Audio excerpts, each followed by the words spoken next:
মা বাবার বিচ্ছেদ, নারীবাদ নিয়ে ক্ষোভ জানালেন নোরা ফাতেহি। বলিউডের আলোচিত অভিনেত্রী নোরা ফাতেহি বিভিন্ন জনপ্রিয় গানে কোমর দুলিয়ে দর্শকের হৃদয়ে জায়গা করে নিয়েছেন মরক্কন বংশোদ্ভূত এই অভিনেত্রী।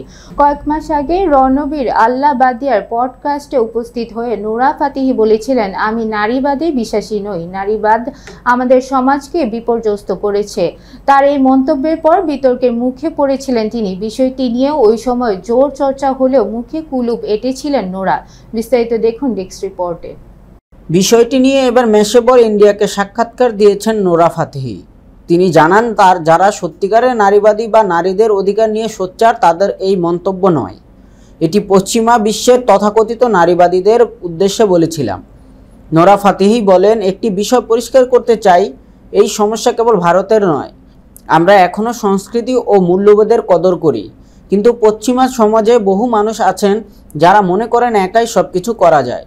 এমনকি তারা মনে করেন একাই সন্তান ধারণ ও লালন পালন করা যায়। অবশ্যই আপনি সেটা করতে পারেন, কিন্তু আপনি সেই ধারণাকে উৎসাহ দেবেন কেন?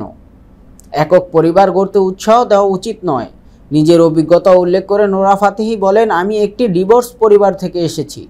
আমার বয়স যখন 10-11 বছর তখন আমার বাবা মায়ের বিবাহ বিচ্ছেদ হয়। সুতরাং সিঙ্গেল মায়ের উপরে কতটা নেতিবাচক প্রভাব পড়ে তা আমি দেখেছি। সন্তান বাবা মায়ের সঙ্গে বেড়ে উঠুক, আমি এই ধারণার পক্ষে। ক্ষমা চেয়ে নোরা ফাতেহি বলেন, আমার মন্তব্যটি বিষয়বস্তুর বাইরে নেওয়া হয়েছে। কেউ যদি আমার মন্তব্যে কষ্ট পেয়ে থাকেন তাহলে আমি ক্ষমা প্রার্থনা করছি। উদ্দেশ্য প্রণোদিতভাবে আমি বক্তব্যটি দেইনি, অভিজ্ঞতার ভিত্তিতে মন্তব্য করেছিলাম, কারণ আমি পশ্চিমা দেশে বেড়ে উঠেছি।